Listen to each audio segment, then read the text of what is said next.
Since the childhood, when I was in school, I decided to take this medical field as a career option.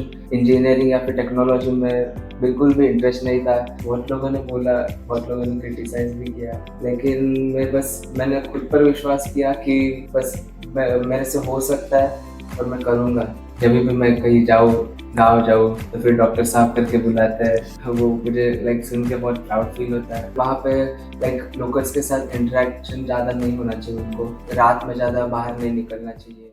Hello everyone, welcome back to graduate speaks 2.0, जहां हम doctor से उनके real journeys, experiences, preparation, study strategies के बारे में जानते हैं, जिसकी मदद से एस्पिरेंट्स को मोटिवेशन मिल सके। डॉक्टर बनना सिर्फ एक करियर चॉइस नहीं होता, ये एक सपना होता है जो एक स्टूडेंट्स के साथ साथ उसके पूरे फैमिली का होता है। इस जर्नी में सिर्फ बुक्स और एग्जाम्स नहीं होते, बल्कि सैक्रिफाइसेस होते हैं, डाउट्स होते हैं, लो फेजेस होते हैं, और कभी कभी ऐसे मोमेंट्स भी आते हैं जब स्टूडेंट्स खुद ही पे डाउट करने लगता है। लेकिन जो स्टूडेंट्स इन सब चैलेंजेस के बाद भी खड़े रहते हैं, वही अपना सपना रियलिटी में कन्वर्ट करते हैं। So please welcome our guest for today, doctor Anish Subhash Pashte. Hello doctor Anish, welcome to graduate speaks 2.0। Hello, ma'am. I'm glad and thankful for this opportunity to talk here in podcast. Okay, सबसे पहले मुझे ये बताइए कि आपको डॉक्टर बनने का ख्याल कहाँ से आया? Yes, so since childhood only, जब मैं स्कूल में था तब मुझे ख्याल आया कि मुझे टेक्नोलॉजी या फिर इंजीनियरिंग में इंटरेस्ट नहीं है, so I decided to take this medical field. Okay, so आपके डिसीजन को आपके फैमिली का पूरा सपोर्ट था? यस, 100% सपोर्ट था। क्या डॉक्टर बनना आपका चाइल्डहुड ड्रीम था? Yes, since the childhood when I was in school, I decided to take this medical field as a career option and मुझे इंजीनियरिंग या फिर टेक्नोलॉजी में बिल्कुल भी इंटरेस्ट नहीं था। मेरा मैथ्स अच्छा था, लेकिन but I thought of biology and medicine itself, so I continued it. और आपके डिसीजन को आपके फैमिली का पूरा सपोर्ट था? Yes, they were supportive always till now, and they उन्होंने बोला मुझे कि तुम यूपीएससी दो, आईएएस बनो, लेकिन मेरा ड्रीम था कि मैं डॉक्टर ही बनूं, and so I decided to choose this. आपके फैमिली बैकग्राउंड के बारे में कुछ बताना चाहेंगे? Yes, my father is a businessman, and my elder brother is engineer, and my mother is housewife. So doctor, आपने एमबीबीएस अब्रॉड से करने का कैसे सोचा?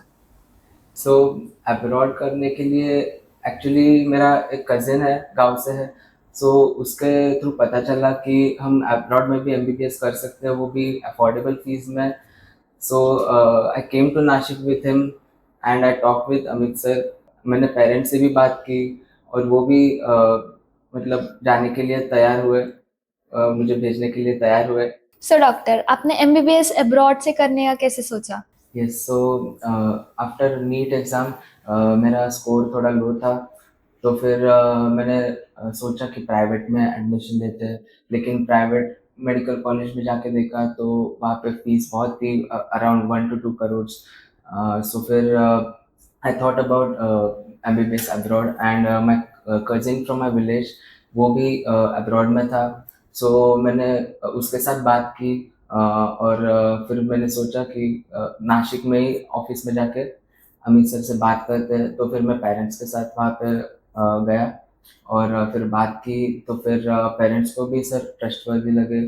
फिर उन्होंने भी उनका भी एग्री वो भी एग्री हुए। आपका एफडीएस के साथ एक्सपीरियंस कैसा रहा है? Since starting, sir, FDS was very supportive, and यहाँ से यहाँ से इंडिया से निकलने से वहाँ पे पहुँचने तक सर सर का सपोर्ट बहुत सही रहा है। और कोई भी इशू आए, हॉस्टल हो या फिर मेस का हो या फिर कोई वीज़ा का इशू हो, sir was always helpful for that. Okay, और आपका अब्रॉड में यूनिवर्सिटी में फर्स्ट एक्सपीरियंस कैसा रहा? फर्स्ट टाइम तो फिर मैं पहली बार ही बाहर निकला था घर से। 12th स्टैंडर्ड तक तो मैं घर से ही पढ़ रहा था, कभी बाहर नहीं निकला था घर से। तो फिर होम सिकनेस तो बहुत बेकार हुआ। So first month home sickness में ही चला गया मेरा। लाइक फिर बाद में मैंने दोस्तों से बात करी, दोस्त बहुत सही थे। सो फर्स्ट टाइम मैं बाहर निकला घर से, तो फिर होम सिकनेस बहुत हुआ स्टार्टिंग में। लेकिन जैसे दोस्ती बढ़ती गई दोस्तों के साथ, बहुत सही लगा। लाइक फील नहीं होता था कि मैं घर से बाहर हूँ। वहाँ वहाँ पे मतलब बहुत वहाँ पे क्लाइमेट बहुत ठंडा था। सो वहाँ पे हीटर्स भी थे हॉस्टल में, सो इतनी दिक्कत नहीं आई। कॉलेजेस में भी हीटर थे वहाँ पे। और हमारा यूनिवर्सिटी हमारे यूनिवर्सिटी हॉस्टल से बहुत करीब था, मतलब पीछे ही था। सो हम वॉकिंग से ही जाते थे यूनिवर्सिटी। ओके, और आपके सीनियर्स के साथ कैसे रिलेशंस थे? सो फर्स्ट ईयर से ही सीनियर्स मिले हमें वहाँ पे। तो फिर वो बहुत हेल्पफुल थे। और कोई भी दिक्कत आए, कोई कहीं जाना हो हमें, वो तुरंत हमें लेके जाते थे, मार्केट हो या फिर कहीं जगह जाना हो हमें घूमने के लिए। वो सब लाइक हेल्प करते थे, वो बताते थे। अब्रॉड जाने के पहले और अब्रॉड से आने के बाद आपके पर्सनालिटी में ऐसा क्या डिफरेंस आप फील करते हो? सो पहले मैं वहाँ अब्रॉड जाने से पहले बहुत ही शांत था, लाइक आई वाज इंट्रोवर्ट। लेकिन अभी लाइक ऐसा हो कि मतलब किसी से भी बात कर सकता हूँ। अभी कोई भी मेरे साथ आए या फिर कोई भी मुझे मिले, तो फिर मैं उसके साथ घूम सकता हूँ, बातचीत कर सकता हूँ। लाइक लाइक अभी एक्सट्रोवर्ट हो गया हूँ। कॉन्फिडेंस भी बढ़ गया है। यस, कॉन्फिडेंस बढ़ गया है। ओके, आपको डॉक्टर बन के कैसा फील हो रहा है? डॉक्टर बन के बहुत अच्छा फील हो रहा है। लाइक जो रिस्पेक्ट मिलती है ये प्रोफेशन में, वो कहीं भी नहीं मिलती। कहीं भी जाऊँ मैं, लाइक गाँव जाऊँ तो फिर डॉक्टर साहब करके बात बुलाते हैं मुझे। तो फिर वो एक फीलिंग ही अलग है जो बता नहीं सकते। और पेरेंट्स को कैसा फील होता है? वो भी बहुत प्राउड फील करते हैं अभी, लाइक एफएमजी पास होने के बाद। सो डॉक्टर, जैसे आपने बताया कि आपने एफएमजी का टेस्ट फर्स्ट अटेम्प्ट में क्लियर किया, तो आपकी स्टडी स्ट्रैटेजी क्या थी? सो मैंने 5 साल वहाँ पे मेन सब्जेक्ट्स कवर कर लिए थे, जैसे मुझे सीनियर्स थ्रू गाइड मिला था। और फिर यहाँ आके मैंने शुरुआत से पढ़ाई की। और लाइक सारे 19 सब्जेक्ट मैंने कवर कर लिए यहाँ आके 3 महीने में। और फिर मेनली लाइक मेरा ये था कि एक ही लाइक कंटेंट और कम कंटेंट वो बार बार रिवाइज करना है। सो मैंने रिवीजन पे ध्यान दिया और उसके साथ ही एमसीक्यू प्रैक्टिस भी कर ली। और आपका डेली रूटीन क्या था? सो सुबह में लाइक अराउंड 7 to 8 o'clock उठ जाता था, और फिर ब्रेकफास्ट करके लाइब्रेरी चला जाता था। और फिर लाइक आफ्टरनून तक मैं पढ़ाई करता था 12 और 1 o'clock तक। और उसके बाद फिर लंच करके थोड़ा आफ्टरनून नैप भी ले लेता था। और लाइक मैंने आफ्टरनून में 2 to 4 o'clock एमसीक्यू प्रैक्टिस की, क्योंकि लाइक हमारा सेकंड पार्ट वही टाइम में होता है। तो फिर मैंने दोपहर में सोने की आदत नहीं डाली, तो फिर उससे पहले ही मैं थोड़ा नैप लेके स्टार्ट कर देता था पढ़ाई के लिए। और फिर इवनिंग में रिवीजन करता था जो भी पूरा दिन पढ़ाई की है मैंने। और रात को भी मैं लाइक 11:30 12 o'clock तक सो जाता था। ओके, और आपके प्रिपरेशन जर्नी में कभी ना कभी ऐसा फेज आया होगा जहाँ आपको स्ट्रेस हुआ होगा या एंजाइटी हुई होगी, तो आपने वो सिचुएशन को कैसे टैकल किया? Yes, so like just 2 months before मुझे ये फील हो रहा था कि ये मेरे से हो पाएगा या नहीं एग्ज़ाम। तो फिर लाइक मैंने फ्रेंड्स के साथ बात की और सीनियर्स के साथ भी बात की। वो लाइक इतने सपोर्टिव थे कि बस अनिश तू गिव अप मत कर, बस जो भी पढ़ाई कर रहा है उसे बस रिवाइज करते जा। जो भी तूने इतना 3 4 महीना पढ़ाई की हुई है, बस वो तुझे रिवाइज करना है। बस वो उनका सुन के मैं पढ़ाई करने बैठ जाता था। और बस ये दिमाग में रखता था कि मैंने स्टार्ट क्यों किया है, मुझे क्यों करना है एमबीबीएस, मैंने क्यों ये फील्ड चूज की है।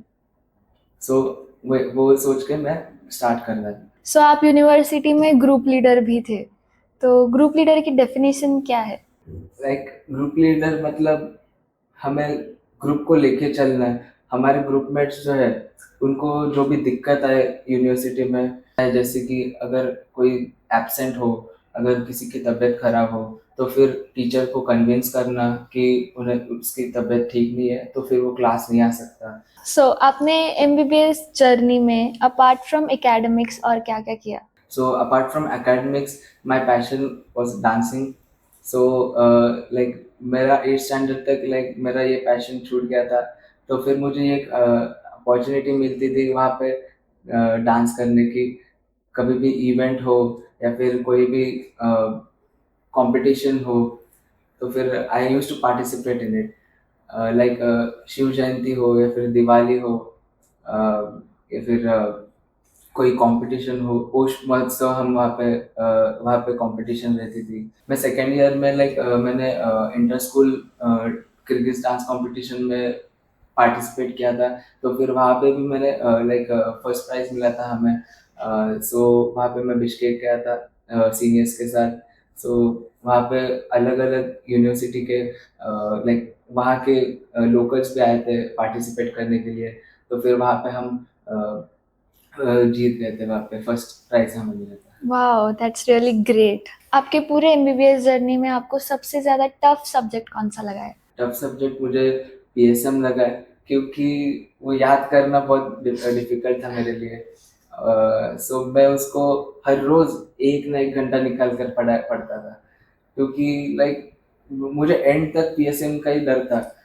यूजुअली लोग तो जो हार्ड सब्जेक्ट लगता है वो स्किप कर देते हैं। यस, बट मैंने एक भी सब्जेक्ट स्किप नहीं किया, पूरे के पूरे 19 सब्जेक्ट मैंने कवर कर लिए थे। आपका एग्जाम के एक दिन पहले का क्या एक्सपीरियंस था? आप प्रेशर में थे या एक्साइटेड थे? लाइक प्रेशर तो था ही, बट मैंने खुद को चिल रखा और मैंने ये सोच लिया था कि मुझे 4 बजे तक पढ़ाई करनी है, क्योंकि अगले दिन भी एग्ज़ाम मेरी 4 बजे तक रहने वाली है।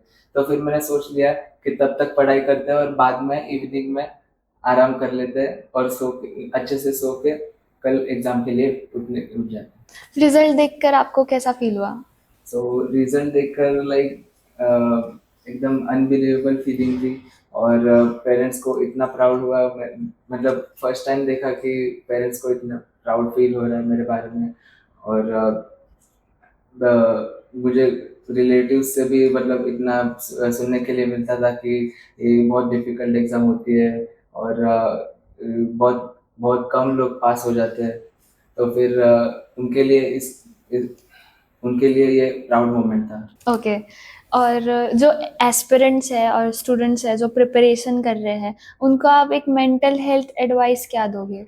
मेंटल हेल्थ सबसे इम्पोर्टेंट चीज़ है, क्योंकि पढ़ाई तो सभी करते हैं, लेकिन इस पे कोई ध्यान नहीं देता और जस्ट गिव अप कर देते हैं लोग। तो मैं ये कहना चाहता हूँ कि मतलब पढ़ाई तो करो, लेकिन एक कोई नेगेटिविटी मत आने दो खुद पे और एक सेल्फ बिलीफ रखो, खुद पे विश्वास रखो कि बस ये अपने से हो जाएगा और हो जाता है। मैंने लाइक सीनियर्स को देखा है एग्ज़ाम पास होते हुए, तो मैंने भी ये दिमाग में रखा कि अगर वो हुए तो हमारा भी हो जाएगा। बस ये मैंने दिमाग में रखा और मैं पढ़ाई करता रहा। ऐसे काफ़ी पेरेंट्स हैं जो अपने बच्चों को अब्रॉड एमबीबीएस करने को भेजना चाहते हैं, बट सेफ्टी कंसर्न के हिसाब से क्या एमबीबीएस अब्रॉड करना रिस्की है या सेफ है? मेरे हिसाब से तो लाइक मेरे साथ जो फ्रेंड्स हैं, उनको कभी भी कोई दिक्कत नहीं है वहाँ पे। जो भी गर्ल्स हैं, उनको भी कभी कोई दिक्कत नहीं आई। सो मेरे हिसाब से मुझे तो सेफ लगा कि वहाँ पे एमबीबीएस अब्रॉड करना इज़ सेफ। और गर्ल्स के पर्सपेक्टिव से आप क्या क्या कहना चाहोगे? क्या गर्ल्स के लिए सेफ है? वहाँ पे लोकल्स कैसा ट्रीट करते हैं गर्ल्स को? सो वहाँ पे गर्ल्स के लिए भी सेफ है और मतलब वहाँ के लोग कोई दिक्कत नहीं देते, मतलब जो स्टूडेंट्स अभी एमबीबीएस अब्रॉड जाने के लिए प्रिपरेशन कर रहे हैं, उन्हें ऐसी कौन सी चीज़ है जो अवॉइड करनी चाहिए? लाइक अब्रॉड वे में बोलूँ तो फिर वहाँ पे लाइक लोकल्स के साथ इंटरेक्शन ज़्यादा नहीं होना चाहिए उनको, और रात में ज़्यादा बाहर नहीं निकलना चाहिए। तो फिर और पढ़ाई के बारे में बात की जाए तो फिर लाइक कंसिस्टेंट रहना चाहिए पढ़ाई में, वो बहुत ज़रूरी चीज़ है। क्योंकि एक बार अगर पढ़ाई छूट गई तो फिर वो आदत छूट जाती है पढ़ाई की। क्या आपको कभी किसी ने बोला कि एमबीबीएस अब्रॉड से करना एक वेस्ट ऑफ मनी या वेस्ट ऑफ टाइम है? यस, बहुत लोगों ने बोला, बहुत लोगों ने क्रिटिसाइज़ भी किया, लेकिन मैंने खुद पर विश्वास किया कि बस मेरे से हो सकता है और मैं करूँगा।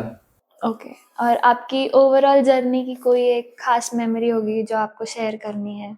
खास मेमोरी तो वही है जो मैं सीनियर्स के साथ बिश्केक गया था इंटर स्कूल डांस कॉम्पिटिशन के लिए।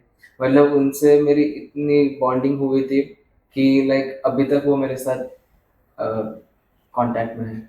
सो अनीश पस्टे और डॉक्टर अनीश पस्टे में क्या मेजर डिफरेंस है? ये तो मेरे स्माइल से पता चल ही रहा होगा मैम। तो लाइक जो अनीश पश्टे था, वो बहुत लो सेल्फ एस्टीम वाला था और अब जो है उसमें कॉन्फिडेंस आ गया है और जो मुझे अभी रिस्पेक्ट मिलती है, लाइक जब भी मैं कहीं जाऊँ, गाँव जाऊँ, तो फिर डॉक्टर साहब करके बुलाते हैं। वो मुझे लाइक सुन के बहुत प्राउड फील होता है। सो जो पेरेंट्स अपने बच्चों को एमबीबीएस अब्रॉड के लिए भेज रहे हैं, उनका कंसर्न रहता है कि फूड फैसिलिटीज़ या बाकी सर्विसेज कैसी है, तो आपका क्या एक्सपीरियंस रहा है? यस, मेरे पेरेंट्स भी बहुत कंसर्न थे इस बारे में, लाइक स्टार्टिंग से। सो वहाँ पे कोई इतनी दिक्कत तो नहीं आई क्योंकि वहाँ पे जो शेफ़ है वो भी इंडियन है। सो लाइक सब इंडियन टेस्ट ही है वहाँ पे मेस में और थोड़ा बहुत लाइक वैरायटी कम है, लेकिन जो भी मिलता है मेस में बहुत अच्छे से बना के देते हैं। अब्रॉड के यूनिवर्सिटीज़ में कल्चरल एक्टिविटीज़ होती थी क्या? और कुछ फेस्टिवल्स होते थे तो आप एज़ अ डांसर पार्टिसिपेट करते थे क्या? यस मैम, वहाँ पे हम शिव जयंती मनाते थे, दिवाली, होली हो, तो वहाँ पे मैं पार्टिसिपेट करता था सारे फेस्टिवल्स में। और आपके सीनियर्स और जूनियर्स के साथ कैसे रिलेशंस रहे हैं?